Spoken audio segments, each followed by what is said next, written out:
애국자 성창경 대표의 말을 잘 들어봐. 무슨 뜻인지 이해한다면 정치구수로 인정할게.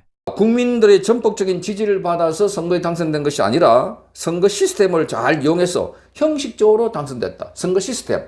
그러니까 선거 시스템, 사전선거, 뭐 이런 본투표 이런 걸 이용해가지고 부정선거로 당선된 사람도 선거 시스템적으로 이용해서 당선됐으니까 일렉토럴 석세스라는 겁니다. 그 담백하게 일렉션 석세스라고 표현하지 않습니다. 자, 그래서 일렉토럴 석세스라는 표현은 2020년도 벨라루스 대선에서 루카셴코가 부정선거 의혹 속에 당선되었을 때도 이재명 때처럼 트럼프 본인이 직접 공식声明을 낸 적은 없습니다. 그런데 당시 국무부가 트럼프의 입장을 밝혔는데 루카셴코 부정선거 의혹에 대해서 이렇게 적었습니다. We acknowledged the electoral process. 그러니까 선거 제도를 인정한다. 선거 제도. 자, 그러면서 call for transparency.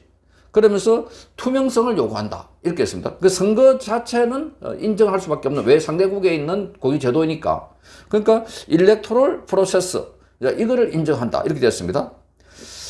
자, 또 다른 예로 아프리카 일부 국가 우간다, 짐바브웨에서도 트럼프 시절 국무부 성명에서는 electoral victory 또는 electoral success라는 표현이 간헐적으로 등장했습니다. 자, 이는 대부분 부정선거 논란이 있을 때 미국이 완전하게 지지하지 않는 정권에 대해서 형식적으로 언급한 것이다. 이렇게 말하고 있습니다. 자, 그러니까 이 표현에도 일렉션 석세스와 일렉토럴 석세스가 차이가 난다는 걸 알 수 있는데, 자, 쇼츠 영상도 보니까 이걸 왜 이런 표현을 썼나 하고 AI에게 물어봤습니다. AI에게. 그 AI의 답이 충격적입니다. 한번 들어보십시오. 메시지에 숨겨진 충격적 비밀? 한미 양국의 관세 협상이 오늘 극적으로 타결된 가운데 트럼프가 이재명에게 보낸 축하 메시지가 논란이라는데, 그래서 챗GPT에게 해석을 요청했습니다. AI1, 이 트럼프의 그래서 이 문장은 표면적으로는 축하처럼 보이지만 맥락상은 비꿈에 훨씬 더 가깝습니다. 선거 이름을 안 쓰고 electoral success라고만 표현했는데 when the election이나 president이 같은 명확한 표현을 안 썼고 electoral success는 모호하고 약간 의심의 여지를 주는 표현입니다. 이건 트럼프가 종종 쓰는 풍자적 레토릭이에요.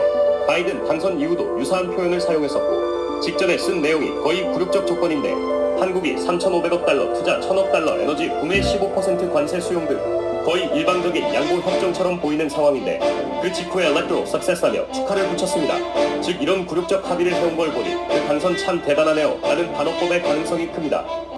긴급 속보. 그 당선 참 대단하네요. 요런 성창경 대표가 자유민주주의 지키는 애국자라면 구독을 눌러주셔요.